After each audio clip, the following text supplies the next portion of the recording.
Fact news బడా currency నోట్లు ban చేయడంతో ఇవాళ చిరు వ్యాపారుల బిజినెస్ డల్ అయింది. హైదరాబాద్ లోని రైతు బజార్లు కళతప్పాయి. దీనిపై మరిన్ని వివరాలు శివరెడ్డి అందిస్తారు. Shiva, over to you. రైతు బజార్లో ఉన్నాము. 500 రూపాయలు 1000 రూపాయల నోటు బ్యాన్ తర్వాత రైతు బజార్లో పరిస్థితి ఎట్లా ఉంది, కూరగాయలు కొనేవాళ్ళు ఏమంటున్నారు, కూరగాయలు అమ్మేవాళ్ళు ఏమంటున్నారు మాట్లాడదాం. ఏమంటావు 500 రూపాయలు 1000 రూపాయల బ్యాన్ మీద? 500 నోటు తీసుకోవాలంటే బుగులు అనిపిస్తున్నది. ఎందుకంటే మేము చిన్న చిన్న వ్యాపారస్తులం కదా, తీసుకోవాలంటే బ్యాంకుకి వెళ్ళాలంటే వెళ్ళలేము. అకౌంట్స్ ఒకటారు ఉండయి. మరి పెద్ద బిజినెస్ వాళ్ళు అయితే తీసుకొని వాళ్ళు ఏమైనా చేయగలుగుతారు, మా తేటి కాదు. వచ్చే కస్టమర్స్ కూడా చిల్లర లేక ఇబ్బంది పడుతున్నారు. రైతు బజార్లో 500 రూపాయల నోట్లు 1000 రూపాయల నోట్లు 500 నోటు తెస్తున్నారు, 1000 రూపాయల నోటు కూడా తీసుకొస్తున్నారు. కాకపోతే మేము తీసుకోవాలంటేనే వెనక ముందు ఆలోచించి తీసుకోవాల్సి వస్తున్నది. ఎందుకు మీరు బ్యాంక్ అకౌంట్లో వేసుకుంటే మీకు మళ్ళీ క్యాష్ అయిపోతాయి కదా, గిరాకీ కొట్టుకుంటారా? గిరాకీ పోవాలని లేదు, ప్రస్తుతానికి మా దగ్గర చిల్లర కూడా లేదు. ఈ రోజు ఏమైందంటే బ్యాంకు బంద్ ఉండడం వల్ల పబ్లిక్ ఎవరు రావట్లేదు, చిల్లర చెల్లామని అవుతలేదు. రెండోది ఏంటంటే తీసుకోవాలంటే ఎవరు కూడా ఇష్టపడతలేరు. నోటు తీసుకోవాలంటేనే బోగులు పడుతున్నారు. 500 నోటు కానీ 1000 రూపాయల నోటు కానీ తీసుకోవాలంటే వెనకంజ చేస్తున్నారు. 500 రూపీస్ 1000 రూపీస్ తీసుకుంటున్నారా? తీసుకోవట్లే, ఎందుకంటే గిరాకీ లేదు, మాకు కూడా ప్రాబ్లం అవుతుందని చెప్పి తీసుకోవట్లే. ఎందుకు తీసుకుంటలే? చెల్లె అని ఆల్రెడీ పేపర్ స్టేక్ మీద కూడా వచ్చింది, పేపర్కి వచ్చింది, న్యూస్లలో వచ్చింది, అన్నిట్లలో వచ్చింది. అందుగురించి వెనక ముందు అవుతాం, తీసుకోవట్లే. అసలు గిరాకీ కూడా లేదు దానికి.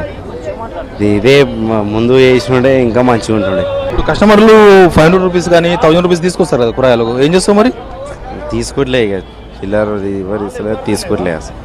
ఎందుకంటే ఇక ప్రాబ్లం అవుతుంది, ఆల్రెడీ పేపర్కి ఇచ్చారు తీసుకోదని, ఇక అందుకే తీసుకోవట్లేదు. బ్యాంకులు వేసుకుంటే నీకు పైసలు నీకు వచ్చేస్తాయి కదా.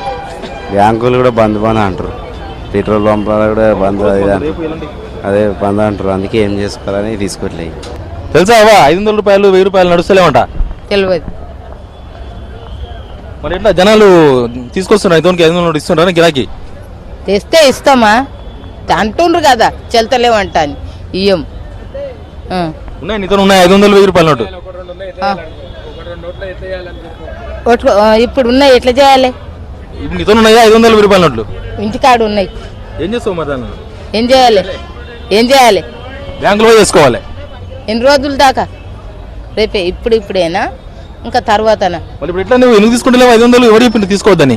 ఇప్పటి వరకు తెలియదు. ఇప్పుడు ఈడనే మాకు ఇంటికాడ ఊళ్ళో కూడా తెలియదు. రాత్రి మేము టీవీ ఎట్టలేము, పని మీద పడి ఇక టీవీ ఎట్టలేము. మాకు ఈ మార్కెట్కి వచ్చినాకనే తెలిసింది. నువ్వు ఇచ్చినావా ఎవరికైనా 500 నోటు ఇవ్వాలా? ఇయ్యలే, ఎవరికి ఇయ్యలే, తీసుకోలే. చెల్లె అంటే వచ్చినాయి కానీ తీసుకోలే గిరాకీ. ఏమంటున్నారు జనం, ఏమంటున్నారు మరి కొనుక్కపోయేటోళ్ళు ఇస్తున్నారు కానీ తీసుకుంటలేరు భయపట్టి. ఇప్పుడు 1500 తీసుకోకపోతే మాకు ప్రాబ్లం అవుతుంది కదండి. మేము ఇలాగ రైతు బజార్లకు వచ్చి కూరగాయలు తీసుకొని ఏ సరుకులు తీసుకోవాలని మాకు కష్టం అవుతుంది. ఎక్కడ చూసినా 500 తీసుకొని అంటున్నారు, 1000 తీసుకొని అంటున్నారు. మాకు చాలా ప్రాబ్లం అవుతుంది. మాకు వచ్చి అడుగుతుంటే ఎలా వచ్చింది అంటున్నారు కదా, ప్రధానమంత్రి పెట్టారని చెప్పేసి చెప్తున్నారు కదా, బ్యాన్ వేస్తారు అంటున్నారు కదా.